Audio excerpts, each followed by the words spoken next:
Okay, so we are in chapter 1. In chapter 1, section 1, we're going to talk about the whole notion of limits of a function. Now, the idea of limits is actually quite important in the field of calculus. The reason being, everything just about we do in calculus relies on definition of a limit, and it actually utilizes the idea of limits, whether it's in differential calculus or whether it is in integral calculus. The whole notion again of differentiation and integration relies heavily on concepts of limits and continuity. So in this section, we're just going to use an intuitive approach to definition of a limit and see where we go with it. We will have a rigorous definition, a formal definition later on in another section. I believe it's in section 1.3. But we'll get to the formal, rigorous definition of a limit. So what are we trying to do here? The objective is actually pretty simple. What we want to do is, how is a function going to behave as a value of independent variable, which we call it the x usually, approaches a given value. So for starters, let's say I'm just going to start with an example here. In my example, I'm going to choose a function. I'm going to call it y equal f of x. And let the function be, I'm going to go x minus 1 divided by square root of x minus 1. Okay, so we know the domain of this function. We know it's not only place where denominator cannot be 0, but also the implied domain of the square root. So we know that in here x has to be greater than 0, right? Greater than or equal to 0. But then x cannot be 1, and x cannot be 1 because it gives us division by 0. So this would be the domain of this function. Now, I'm going to go ahead and graph this function, and I'm going to graph it just loosely. We will look at better graphs in Desmos later on, but this is how this function is going to behave, sort of. Okay, so this continuity occurs at 1. Notice x cannot be 1, so when x is 1, the function is undefined because we have division by 0.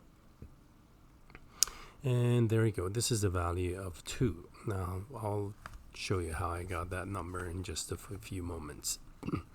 So the idea again is the following. What if I approach the value of 1 from the right, coming from the right, and if I approach 1 from the left?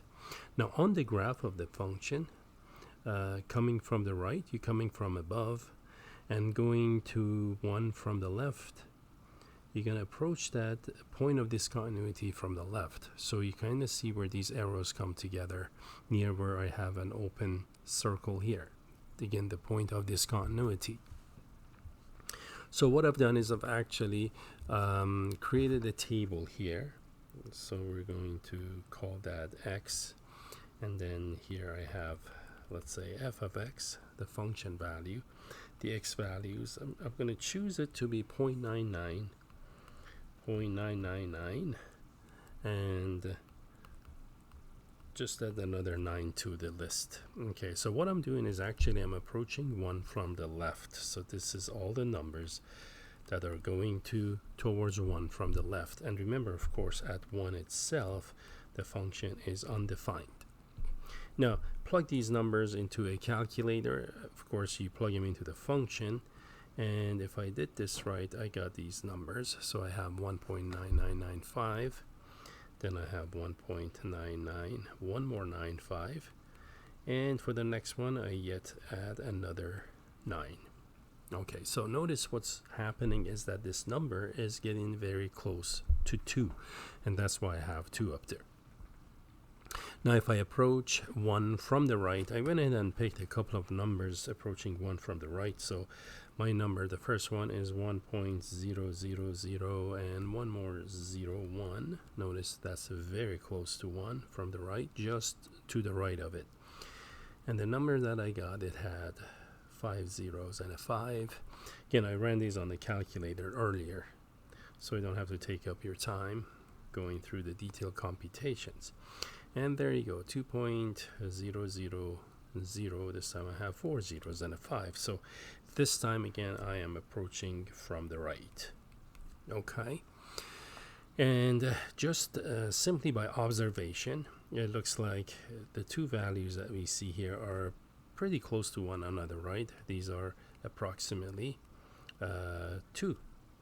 So we're going to say that the limit of this function, and this is how we're going to write it. We're going to say lim means limit as x arrow 1. That means as x approaches 1 of f of x, in this case, the function is x minus 1 over root x minus 1, is going to be 2. And we're just going to do this, let's say, by table.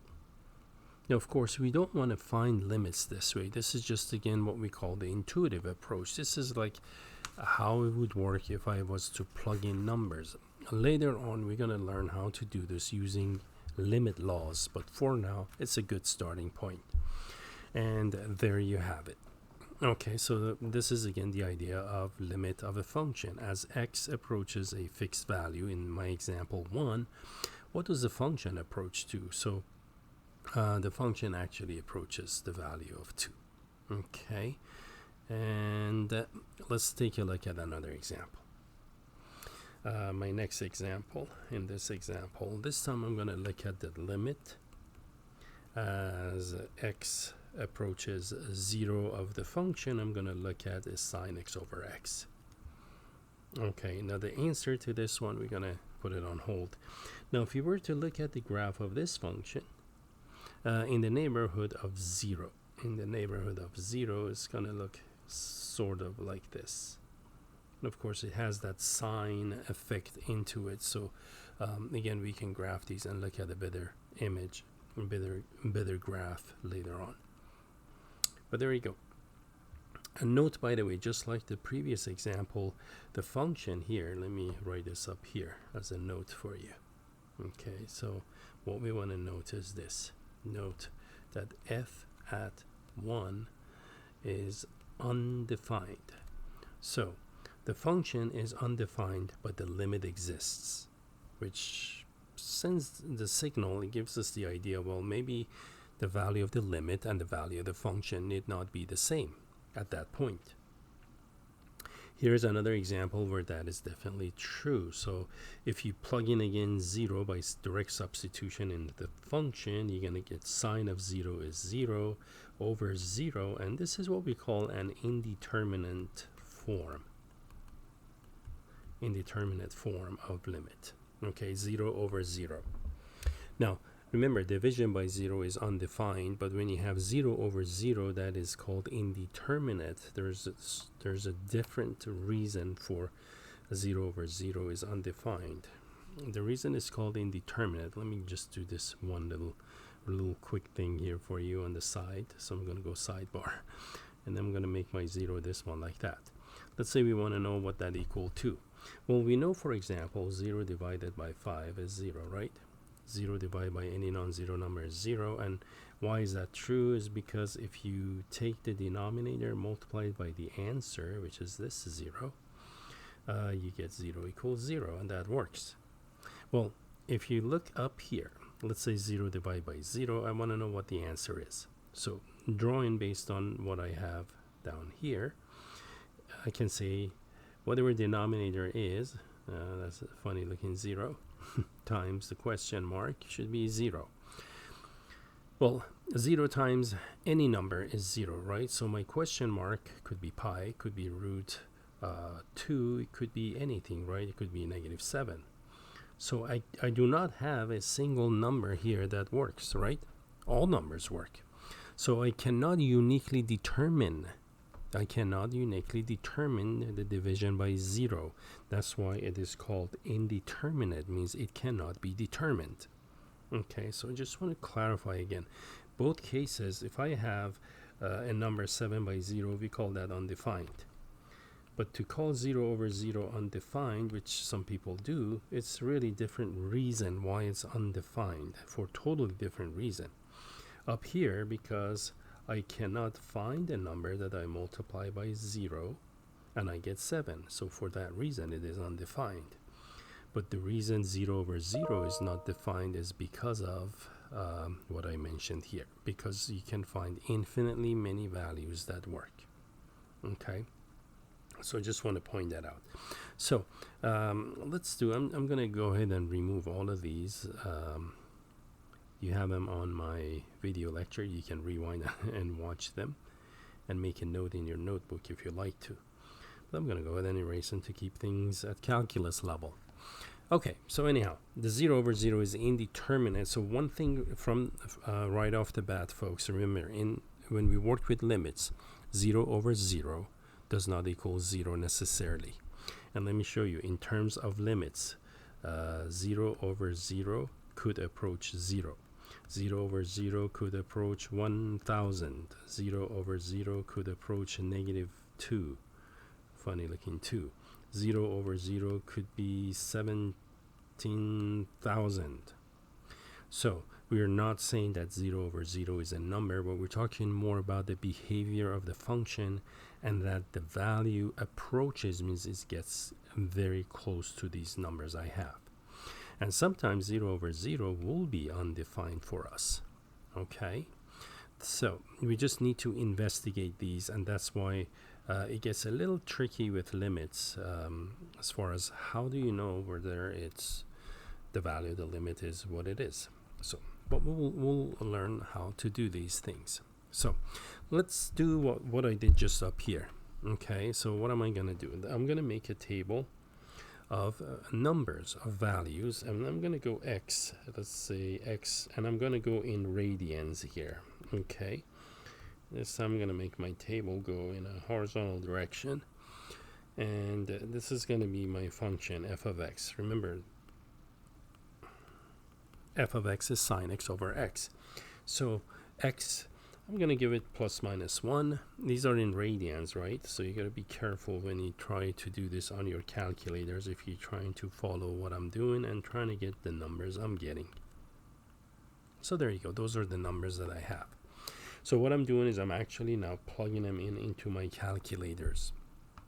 Whether I put 1 or -1 in radians into sine x over x, the number turns out to be 0.84147. At 0.5, I got 0.95885.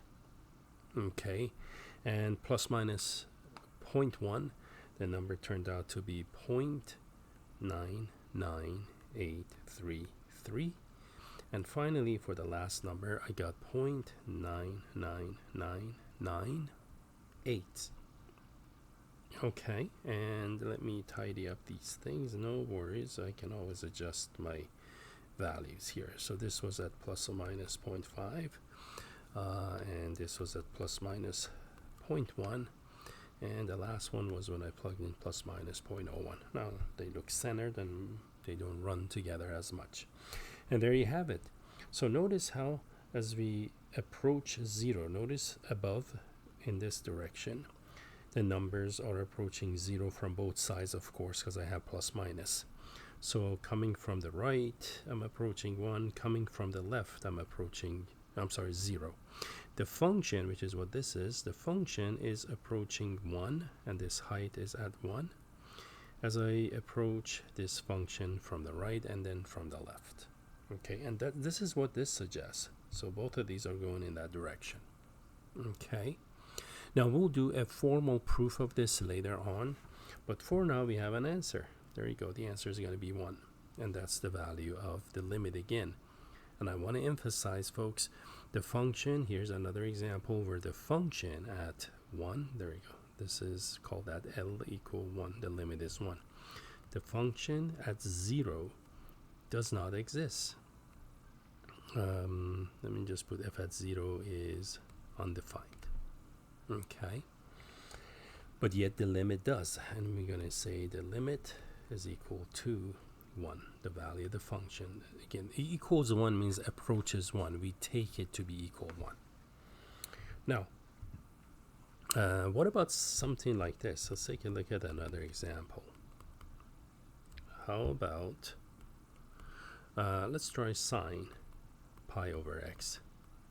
Now, later on, by the way, folks, in our work, we're not going to rely on the graph so much or tables, because it's going to be very difficult to judge things from the tables. Now, but the graph, now the graphs are so accurate that it gives you some insight into what's going on, but definitely the tables could be misleading, the table of numbers like I have up here. So let's actually take a look at this sine pi over x, and I'm gonna take you now to Desmos and graph this thing in Desmos, and we're gonna see if we can determine what I'm doing. How about sine pi over x? So how about it? Let me just say this one. Instead of sine pi over x, let's say, how about the limit as x approaches 0 of sine pi over x? And there we go. That's more like it. So let me erase this. How about that? How about it? And there you go. So we're going to go to what you call it. We're going to go to Desmos now and take a look at this and see how this is going to work for us. Okay, so I am now in Desmos, and I'm going to go ahead and type in the function that we're working with. So the function is sine of, I'm going to go pi divided by x, close parentheses, and that should do it. Okay, and there we have it. Now, if you take a look at this function, check this out. It's pretty wild, huh? Well, look at the extreme behavior for one thing. If I shrink this, you can kind of see this function as x gets very large, the function is actually approaching 0, right? And this is what I'm looking at. I'm looking at the horizontal axis. So it looks like the function is approaching 0 as we get away from 0. And on the other side, as x approaches negative, let's say infinity, notice how the function is approaching 0 from below. So I'm going in this direction and I'm below the x-axis. So the function is approaching 0, but it's approaching it from below. Now, our focus in this example is what happens near 0, right? So check this out. You see the erratic behavior of the function, right? In the neighborhood of 0. It just goes really crazy. This is an enlargement of the function. The function, of course, is bounded above and bounded below by 1 and negative 1. Okay, and there you go. You can see that bounded above by 1 and this bounded below by negative 1. Okay, and of course that's because the sine function has a range between 1 and negative 1. So look at in the neighborhood of 0.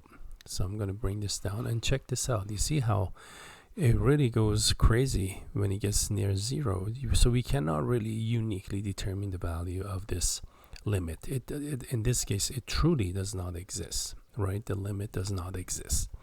So this is what it looks like. So we're going to go back to my note and we're just going to say the limit at that point does not exist. And since I'm here, let me actually change this to sine x over x now. Remember the one where the limit was 1? So I'm just going to change that to sine x.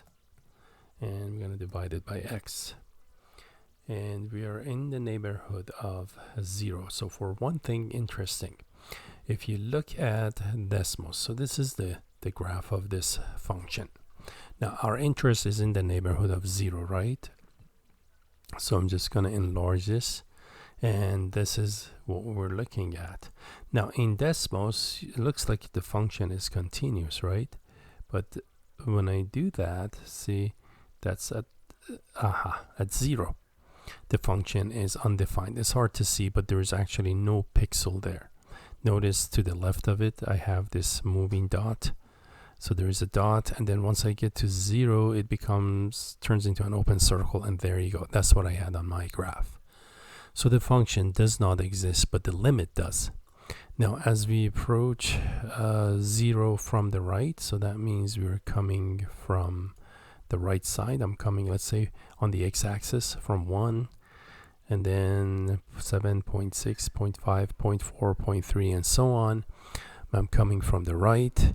The function looks like it's approaching to 1 from the right, and if I go to 0 from the left, coming from the left now, coming -1, -0.9, 0.8, and so on, the function is rising, and it's approaching 1 until it reaches that point of discontinuity. And again, I emphasize, at 0, the function does not exist, but the limit of this function does. Okay, so I'm going to go ahead and write what we just found out. Now, the way we say the limit does not exist, DNE, does not exist. So that's the answer to that one. Don't write limit doesn't exist, put 0, because that's actually a legitimate value for us. Okay, so we simply say the limit does not exist. Okay, now we are in a position to give an informal definition of the limit at this point. So I'm just going to go ahead and write this down now for you. Okay, so this is an informal definition of limit. Let me just put that. Definition of limit. And what this definition says is the following. So we're going to let f be a function. Okay, let f be a function on an open interval, and that is important, on an open interval.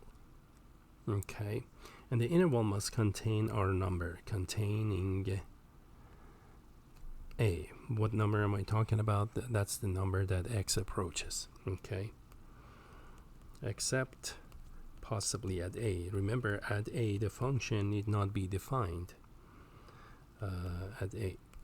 Okay, the examples I've looked at so far, the function at a was not defined. And if you want, let me actually say except possibly at, just to clarify, this is at x equals a. Okay, so given that, when we write lim, the limit as x approaches a of f of x is equal to L. Now this is the value of function at the nearby point. Okay, so the limit of the function, we say it's L if f of x can be made as close as, or let's just say as close to L as we want. And I'll clarify this, what I'm talking about here. Let's go by taking x sufficiently close to a. Now what we mean by that is the following. So let's say in my previous example the limit is 1, right? For this example the limit is 1. So the idea is that, well, how close do you want me to be to 1? Like, for example, do you want me to be this close to 1, or do you want me to be this close to 1? So that's what we mean, we're talking about in our definition by making the limit as we want, by making the function as close to L as we want. Now, in order to get this kind of accuracy to the limit, then we need to get this close, or this close for the other one, to a, that is to 0 in this case. Okay, so again, to clarify here, let me remove this. So if you want me to get this close to 1, I need to be this close to 0. That's what that definition is saying. Okay, if you want me to be this close to 1, then I can be this close to 0, which is actually a far distance away from 0, right? 1 unit away, that's quite a distance, right? Okay, So there we have this definition. Now I'm going to put a few notes here for us. Okay, it's going to be about 2-3 notes. First of all, when we do limits, we always assume that x does not equal a. Okay, just as my previous examples, x was 0, and remember, x did not equal to 0. We use the arrow. We use x arrow. A means x approaches a, so it's really not equal to a. Our second note here, the second note is that this kind of limit often is referred to as a two-sided limit, because we approached it from the right and then we approached it from the left side of a. And the other note I have for you here is that if the limit exists,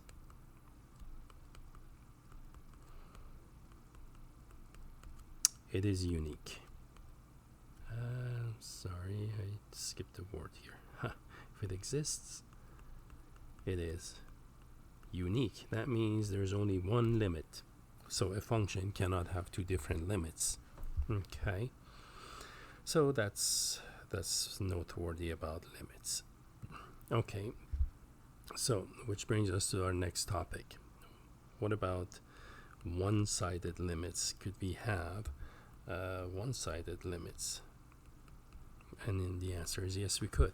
So now here the idea is that, well, what if we just look at approaching x from one side? Okay, just from the right or just from the left. Okay, so let's take a look at these one-sided limits now.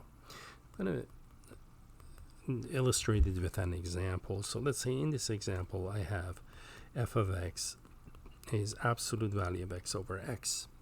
Okay, now the way absolute value of x works, just a reminder, remember absolute value of x is equal to x if x is positive, and it's negative of x if x is negative, right? Because the absolute value must always be positive, and these conditions guarantee that the absolute value is positive. So when it comes to this function that I have, then x over x would be 1.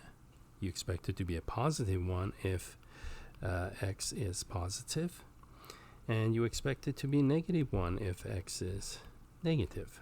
And the reason it's negative 1 because if x is less than 0, then the function f of x becomes negative x over x. We're using this value, right? We're using that form if x is less than 0.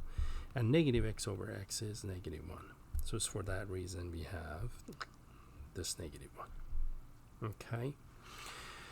Now, we can easily graph this function, right? We can easily graph it. That's not a difficult function to graph. And again, you can graph it in a graphing calculator. I'm just going to do a simple graph here for you. And let's say I'm going to, because the value of the function is 1, notice it's a constant function when x is positive, add 1. Now, of course, the domain of this function, x cannot be 0 because of division by 0. So when x is 0, we have an open circle here again. And the constant function is negative 1. Maybe I go a little higher. There we go. It's going to be negative 1, provided x is negative. And again, at 0, it's undefined. Okay, so this is the graph of this function. Now, let's take a look at, for example, as we approach 0 from the right. So coming from the right to 0, the function is approaching 1, right? So I can say that the limit of f of x, and how do we indicate coming from one direction? Coming from the right, I'm going to say x approaching 0 is superscript positive, means from the right, because the positive side of the number line is on the right side. So this is how we indicate the limit coming from the right. And the answer is going to be 1. If we approach 0 from the left, for f of x, the answer is going to be -1, right? And there we have it. So this is a motivation for one-sided limits. Now, if you look at, for instance, what about the answer to this question, then what is the limit of the function as x approaches 0, right? Because coming from the left, the function, right, as I come from the left towards 0, the function is approaching -1, but coming from the right, the function is approaching 1. So which of these two numbers should I go by? Should I go with 1 or should I go with -1? Well, remember, I still have the note up here, right up here. Remember, if the limit exists, it's unique. So I cannot have two different limits. So in this case, we're going to say the limit as x goes to 0, dne does not exist. Because again, right-left hand limits are not the same.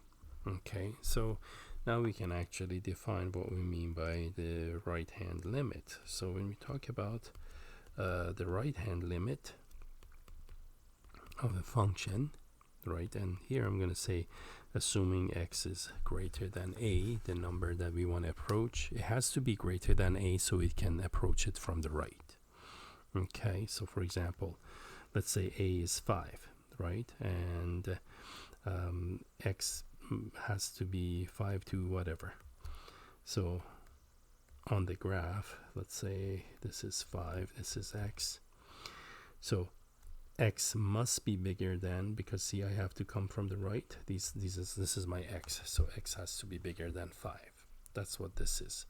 My made up number 5 acts as a. Okay. So for that reason, x is greater than a. So the right-handed limit is given as the limit as x approaches a from the right of f of x equals L, the limiting value, with f defined in the open interval from a to c. A is the number we're approaching to. Okay. So what does this look like on the graph? If I was to graph it, this is what it looks like. So here is x, call that y, and suppose, there you go, here's the function. And this is a. Now I'm approaching a from the right on the x-axis. On the graph, this is how it's working. So it's approaching this L, the limiting value. Okay. Now let's take a look at, similarly for a left-hand limit. I'm going to write it this time because we have to come to a from the left, so x must be less than a so it can approach it from the left. Our graph's going to look like this now. Here's x, there's y, and there you go. This is a, and here's the limiting value L. Coming to a from the left, the function is approaching L. Okay, so for the left-hand limit, we're going to write it as the limit as x approaches a from the left of f of x is equal to L. And this time, we're going to say with f defined in the open interval from c to a. Okay. So those define the right-left hand limits. Now, what is the relationship between one and two-sided limits? Okay, so here's how the two limits now work together. We're going to show this in a theorem. Okay, the only theorem of this section. And the theorem goes like this. Let f be defined. It's a function. Well, let me say f. Let f be a function. I gather you know that we use f as a function notation.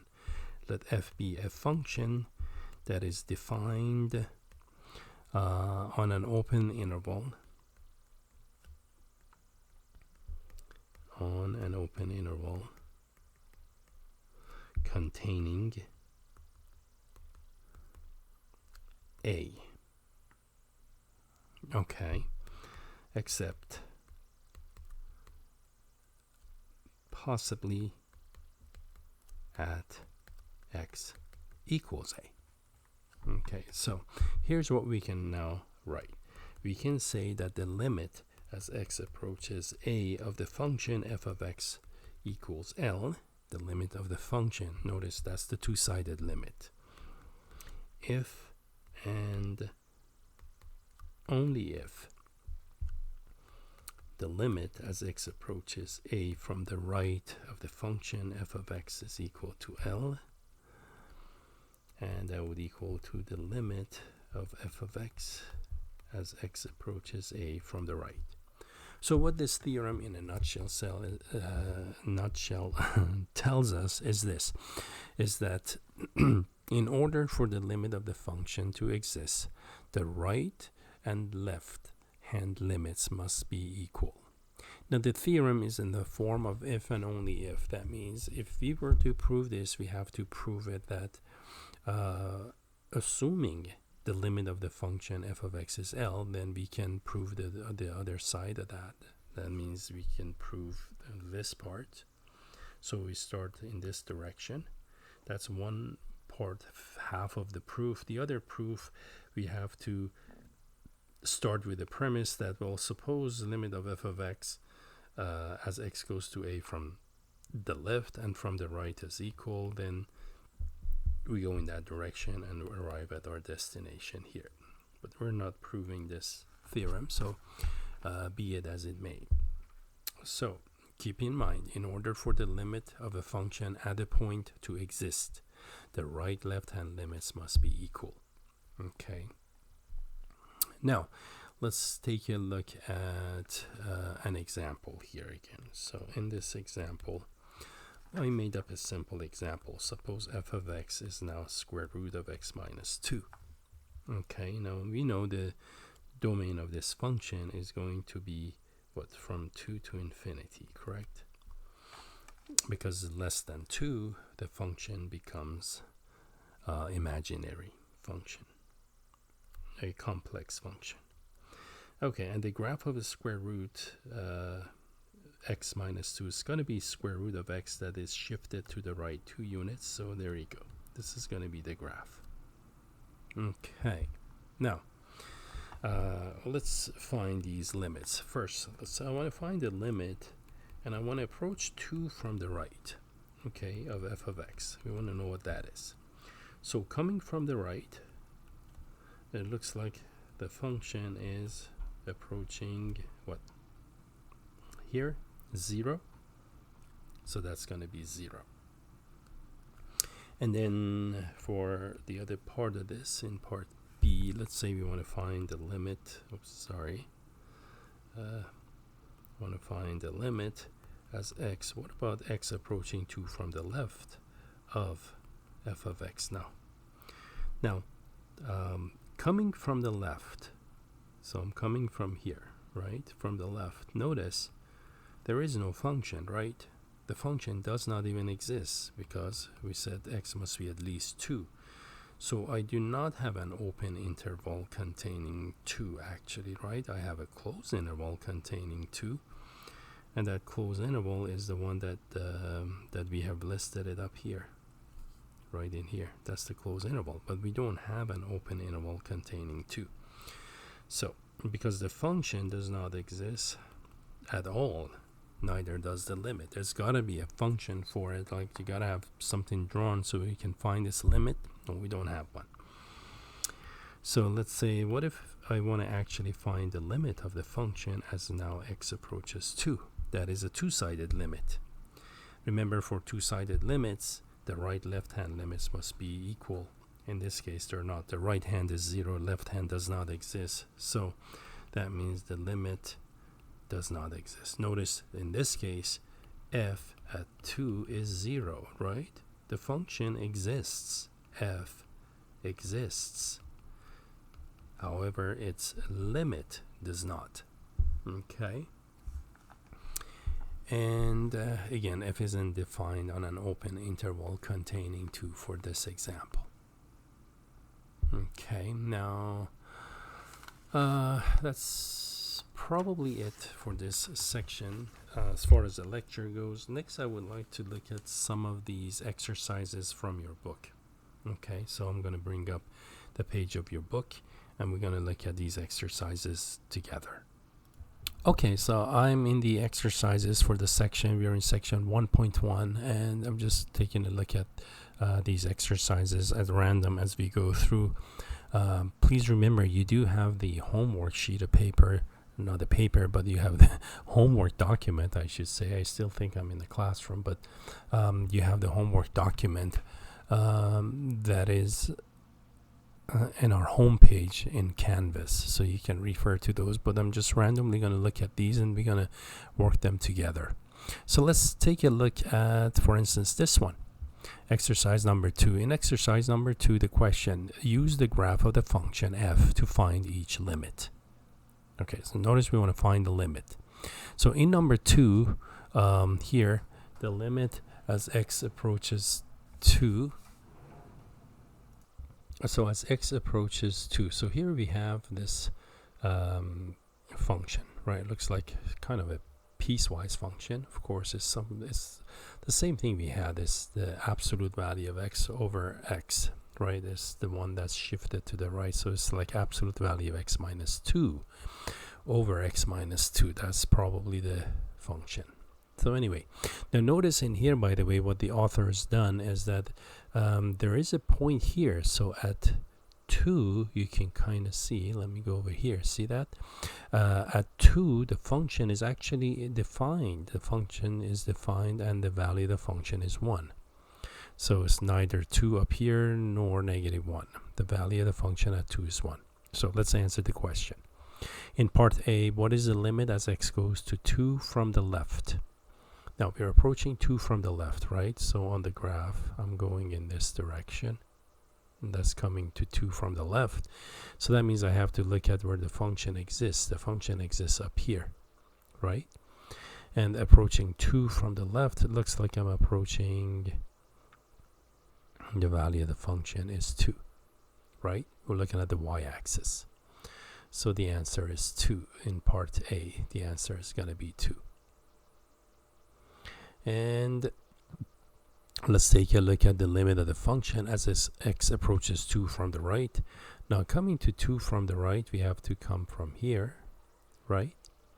And the value of the function, now we're looking at this piece right in here, right? We're going to look at that function. So the value of the function is going to be negative 1. We are approaching negative 1. In fact, it's always constant at negative 1.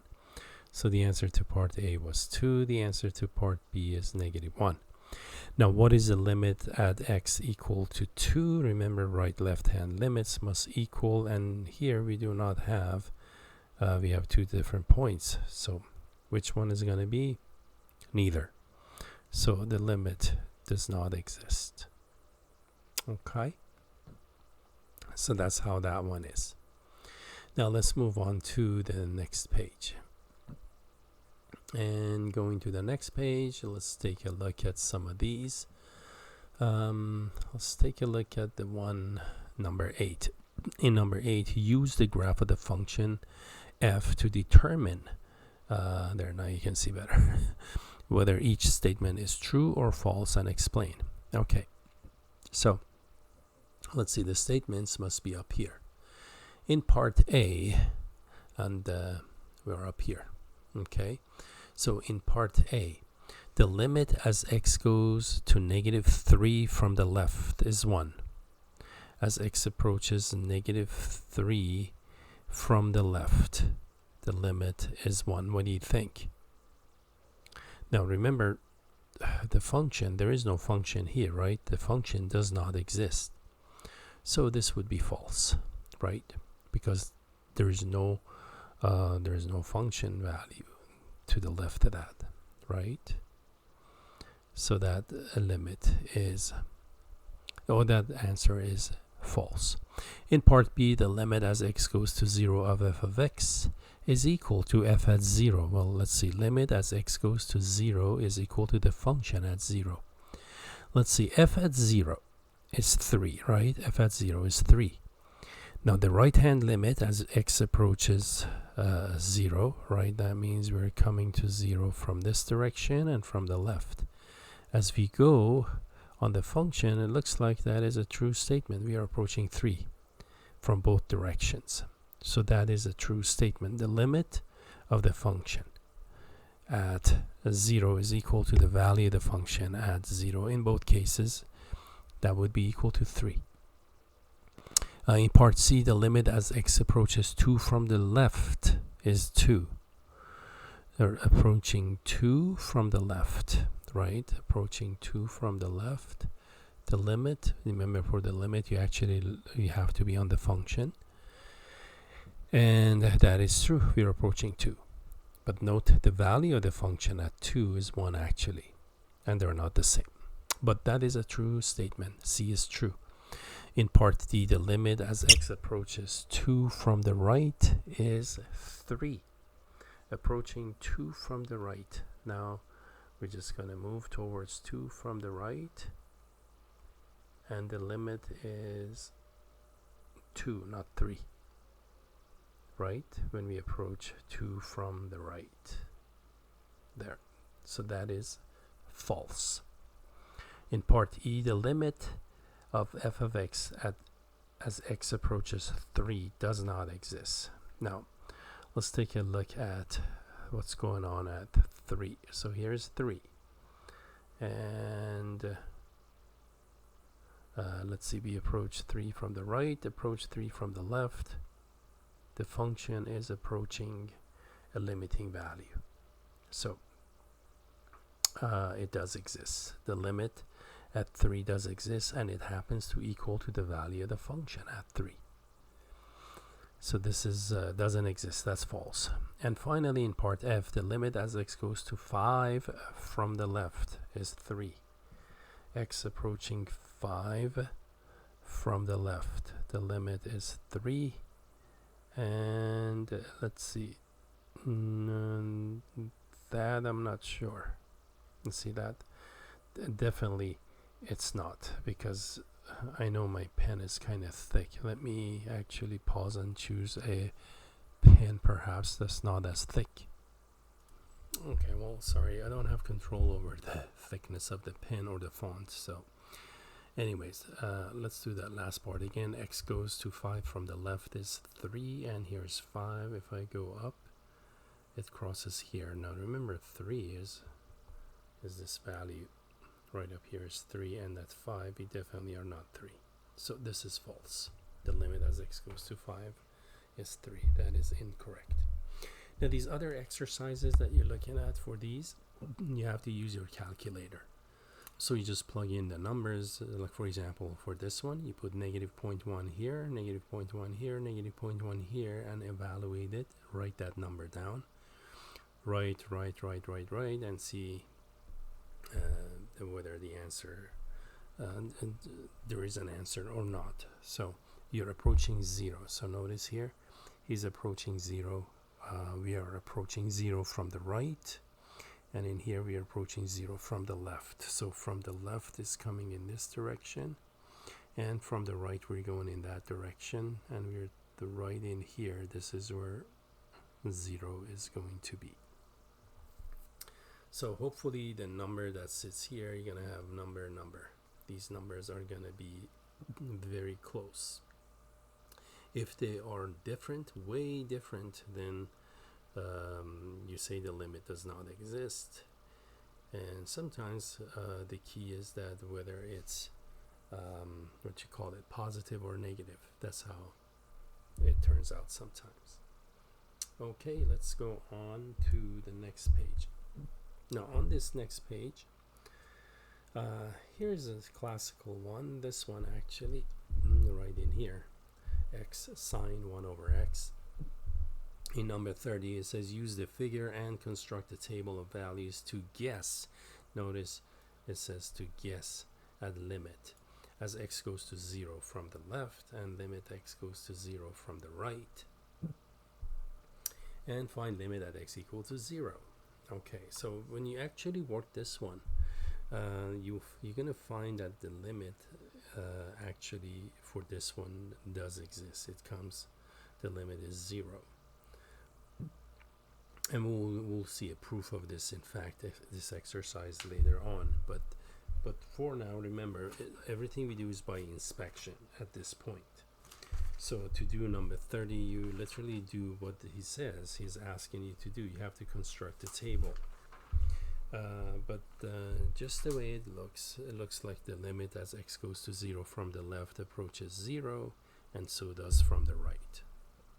Let's take a look at maybe an example here.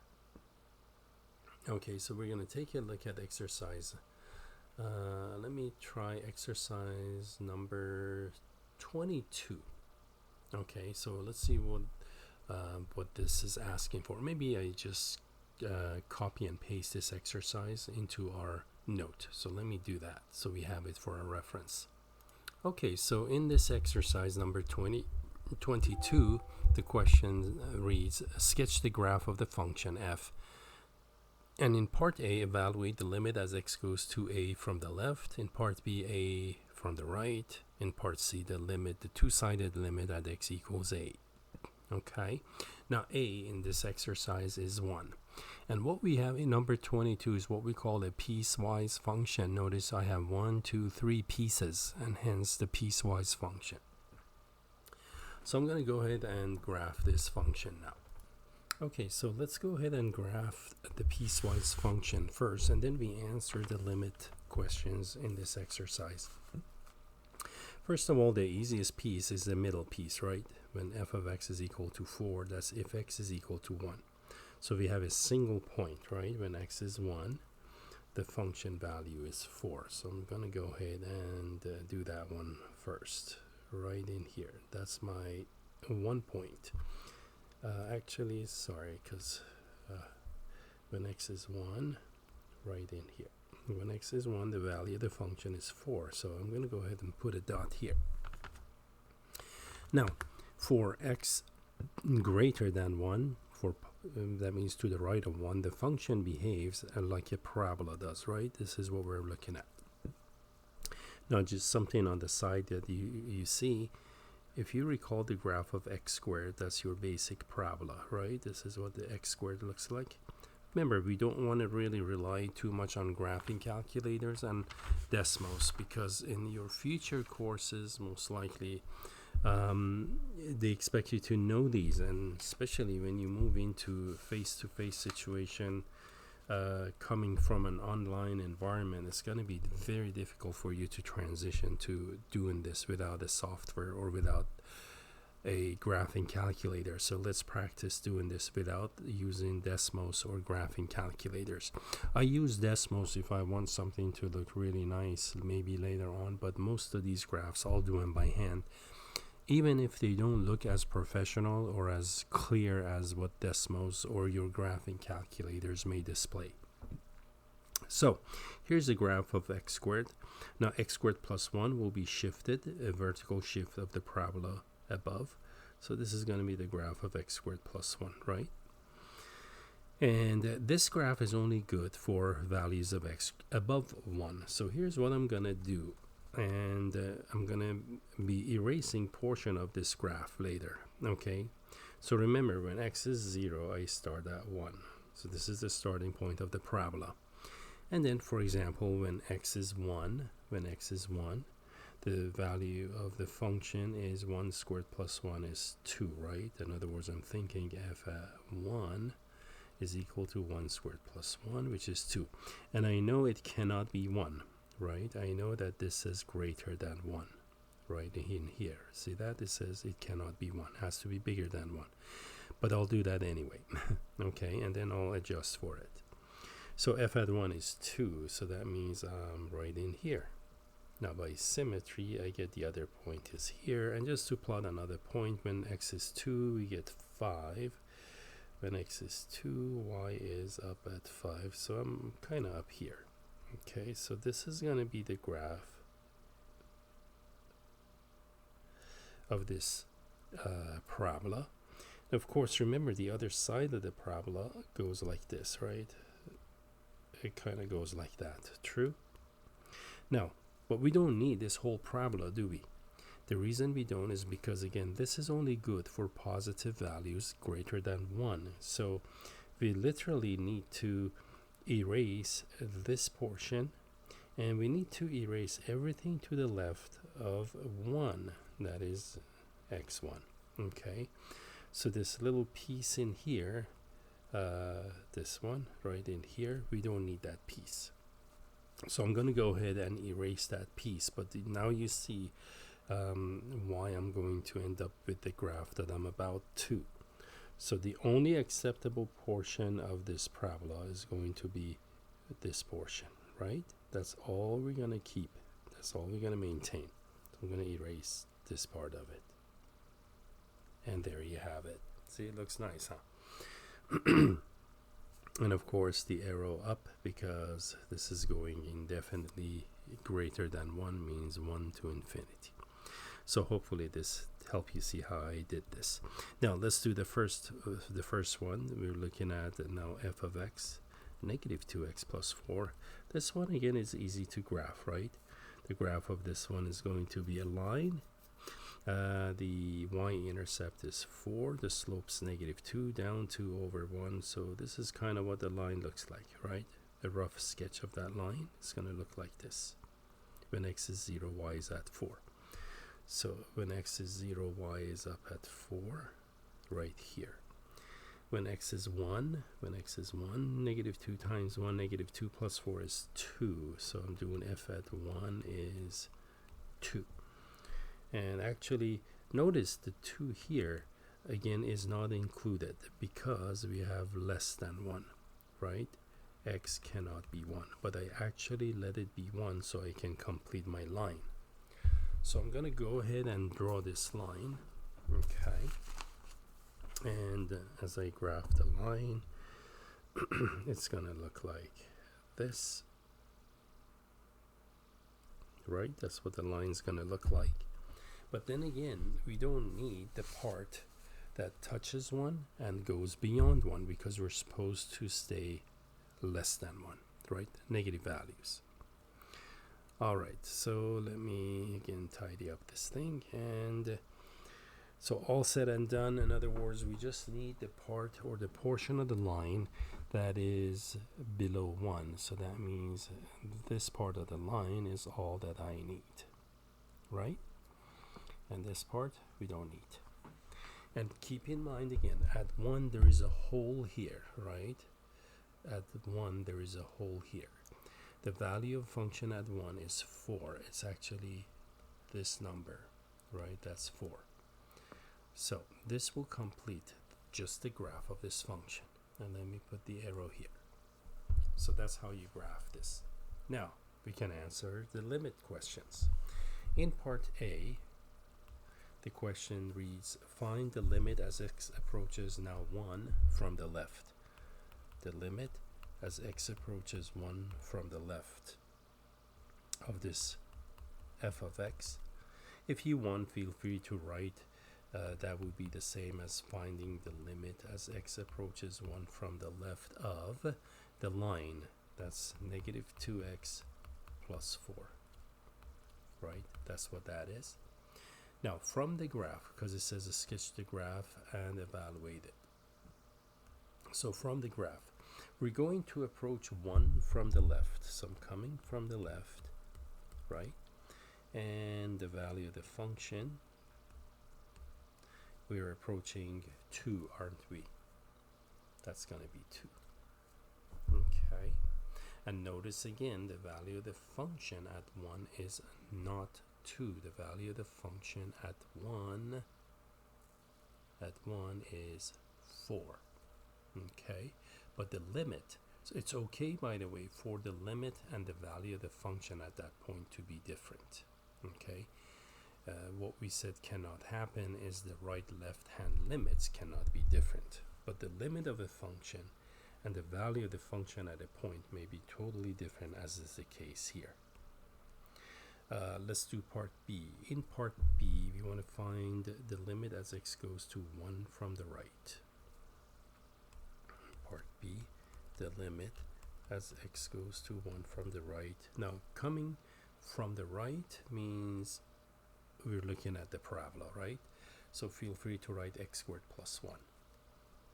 The limit of f of x, and that would be the limit of x squared plus 1 as x approaches 1 from the right. This is a plus sign from the right.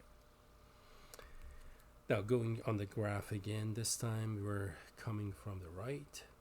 So coming this way, this way, this way from the right on the graph, we'll be coming down like that. So it looks like we're going to end up at 2 again, aren't we?